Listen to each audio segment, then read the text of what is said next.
quiero seguir con una cosa importante que está diciendo y es Latinoamérica. En este momento los mandatarios, o la mayoría de los mandatarios en Latinoamérica son de derecha. No se han pronunciado, no me he enterado ni he leído que se hayan pronunciado y quisiera saber cómo ves a Latinoamérica con los mandatarios de derecha que no se han pronunciado sobre esas medidas, a diferencia de que fuera un mandatario de izquierda, que allí sí saldría todos como unidad a defender todo el bloque económico y toda la solidaridad del continente. Bueno, yo creo que lo que hemos visto es que al final de cuentas hay muchos políticos que han dicho la guerra contra las drogas ha sido un fracaso total, ¿sí?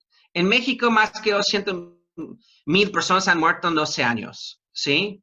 En México hay más violencia hoy en día, ¿sí? Comparado con los últimos 20 años, ¿sí? Peña Nieto terminó su sexenio con más que 150,000 muertos, ¿sí? ¿Cuántos gringos murieron en Vietnam? 53. Entonces estamos hablando de un sexenio, más que 100,000 personas fallecieron, murieron.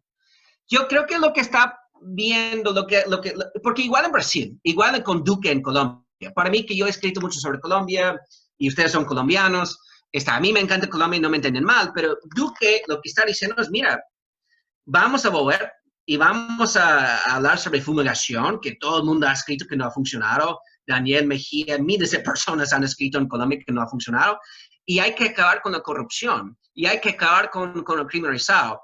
Y yo creo que lo que está pasando es, las personas en la región, obviamente lo que hemos visto con Santos, ok, el proceso de paz, el plebiscito en Colombia, la gente no estaba de acuerdo y ahorita es un rechazo.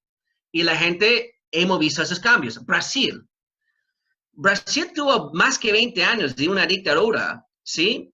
Y Bolsonaro está hablando que, bueno, hay que mandar las tropas, hay que acabar con la gente, Entonces, hemos visto tendencias. En Estados Unidos igual. Trump siempre está hablando sobre la mano dura, siempre está hablando sobre la ley, hay que implementar la ley. Entonces, yo estoy un poco preocupado porque yo creo que tenemos que aprender de los fracasos. Hemos visto más que 100 años de la guerra contra las drogas, ¿sí? Tú vas a México, Colombia, donde sea, ¿sí? Puedes encontrar drogas, hay más grupos de crimen organizado, ¿sí? Entonces, tenemos que aprender los fracasos. Y yo creo que la derecha lo que está haciendo es, hay que volver a la guerra. Duque ahorita, Colombia, Estados Unidos invirtió 10,000 millones en el Plan Colombia. Los colombianos invirtieron 4 veces más, ¿sí? ¿Hay crimen organizado en Colombia? Claro que sí. Entonces, hay que hablar un poco, para mí, desde mi punto de vista, tenemos que hablar sobre cosas en el corto plazo y largo plazo. Tenemos que hablar sobre pobreza, desigualdad, corrupción, impunidad. Y lo que voy es, para muchos políticos no es popular, no es popular. Juan Orlando Hernández de Honduras dijo, mira, voy a acabar con la corrupción. Su hermano es un narcotraficante, va a terminar preso en Nueva York. Y la DEA en Estados Unidos ha dicho, el presidente también tiene vínculos con el cártel de Sinaloa. El presidente también estaba participando en el mercado negro. Entonces, una cosa es el discurso y la otra cosa son los hechos. Pero para mí, lo que a mí me frustra es, hemos hecho lo mismo por años y años y años, ¿sí?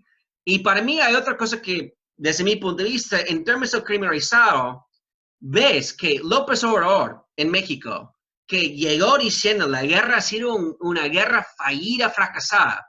¿Qué es la primera cosa que él ha hecho? Militarizar la guerra. La Guardia Nacional, estamos hablando de las Fuerzas Armadas. Entonces, algunas veces son, digamos, de mi punto de vista, una cosa es el discurso y la otra cosa es lo que los políticos están haciendo. Pero para mí es como un paso adelante, un paso atrás, porque tenemos que aprender de los fracasos y tenemos que, para mí, cuando analizo el tema, hay que hablar sobre instituciones, hay que hablar sobre democracia y hay que hablar sobre corrupción y impunidad y hay que hablar sobre el Estado de Derecho. Jonathan, yo estoy muy de acuerdo contigo en ese punto, en especial, claro que está toda la complejidad de la desconfianza institucional en América Latina, que creo que es una de las principales razones por las que cuando el Ejecutivo se agranda, sigue teniendo mayor confianza, por lo menos, o mayor niveles de apoyo frente al resto de las instituciones que le sirven de contrapeso de poder. Pero digamos que hemos hablado un poco de la raíz del problema. Entonces yo quisiera, a partir de tu conocimiento, preguntarte un poco más de cuáles crees que van a ser las consecuencias frente puntualmente a la problemática de violencia. Entonces, ¿cuál crees tú a partir, digamos, de ese conocimiento tan de primera mano que tienes sobre el ejercicio de las pandillas, que va a ser la reacción de las mismas frente a las recientes medidas? ¿Crees que va a haber un recrudecimiento o una disminución efectiva de la tasa de homicidios? ¿Qué es más probable que pase en el comportamiento? Esa es una pregunta. Y la otra, que es un poco más hacia futuro, y es, ¿qué prevés tú que pasa en las cárceles de El Salvador luego de las medidas tomadas por el presidente? Sí, yo la verdad creo que vamos a ver más violencia. Y otra cosa es, los datos del gobierno también es como, ojo, hay que analizar los datos, porque ellos también, lo que está pasando muchas veces es, hemos visto eso también en México, otros países, que no van a reportar homicidios. Bueno, algunos pandillas fallecieron, ellos se pelearon entre ellos, pero muchas veces hay que hablar sobre rendición de cuentas, porque Inside Crime y El Faro y otros han publicado mucho sobre los abusos, que la policía también ha matado a un montón de gente. Yo creo que Bukele va a seguir con la mano dura.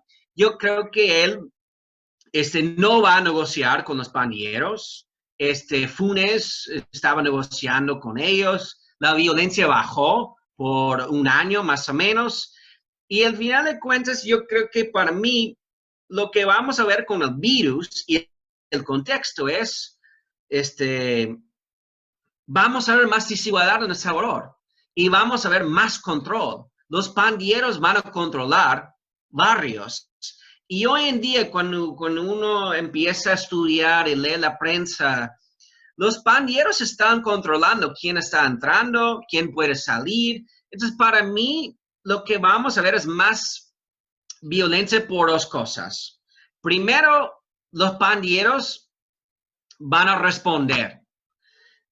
Cuando el gobierno va a mandar las tropas, ellos van a contestar.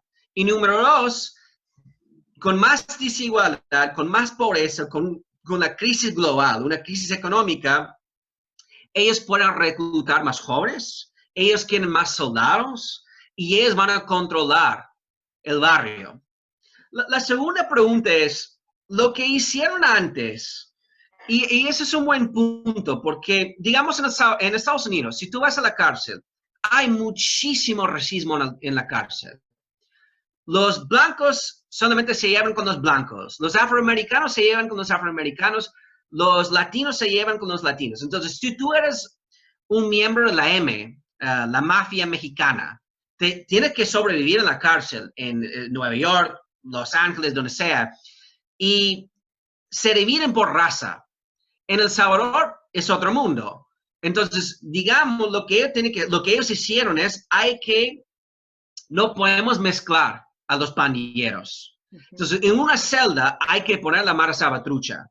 En otra celda hay que poner el barrio 18. Lo que sucedió es, las cárceles son escuelas de crimen, porque cuando hicimos el estudio, más o menos la Mara Salvatrucha tiene 85 personas por clica. Y cuando tienes una persona de San Salvador y otra persona de Santa Ana, los dos están en la cárcel. Se organizaron. Los líderes hoy en día están en las cárceles. Entonces, lo que Bukele quiere hacer es decir, mira, no vamos a separar, vamos a mezclar. En una celda, barrio 18, Mara Salvatrucha, mirar a locos. ¿Qué es lo que vas a ver? Un baño de sangre. Vamos a ver más violencia. La otra cosa es, vamos a ver, yo creo que para mí es obviamente que no tiene espacio. Cuando analizas los datos de El Salvador, si vas a poner más personas, agarrar más personas enredadas y ellos van a las cárceles, ¿dónde? No hay espacio. Si ustedes se meten en el internet y van a ver, googlear, una cárcel en El Salvador, la gente duerme en el piso, no hay ningún espacio en la cárcel. Y yo creo que lo que Bukele el impacto va a ser más abusos de los derechos humanos, más violencia en la cárcel, y los pandilleros van a volver a la calle y van a estar más enojados, más frustrados, y van a volver a lo mismo. aunque no sea popular, en las cárceles, igual en Estados Unidos, gastamos 80,000 millones en las cárceles en Estados Unidos. 80,000 millones. Tenemos más que 2 millones de personas, ¿sí? Que están presas. Al final de cuentas, tenemos que hablar qué es lo que los pandilleros están haciendo en la cárcel. Nada. No tiene acceso a muchos programas. Bukele, al final de cuentas, quiere que ellos sufran. Punto, se acabó. Y esas personas, que la mayoría son jóvenes, van a volver a la calle. Punto. Y se meten a la cárcel. Y yo he entrevistado miles de pandilleros y todos me han dicho, la cárcel en El Salvador es divertido. Hoy en día no tanto. Es una escuela de crimen. Entras con tu licenciatura y sacas un doctorado en crimen organizado. Porque estás con todos tus amiguitos, la clica, los líderes y aprendes un montón. Y si tú quieres meterte en la pandilla y quieres huir, nadie te va a respetar si no has estado en la cárcel. Ninguna persona. Ninguna persona. Entonces, lo que yo veo es, para mí, yo sé que los pandilleros no son populares. Yo sé que los pandilleros han hecho y han matado gente. Pero hay que hablar sobre derechos humanos. Hay que reformar 100% el sistema penitenciario. No solamente en El Salvador, igual Estados Unidos, Colombia, Brasil, Guatemala, México, donde sea, donde quieras.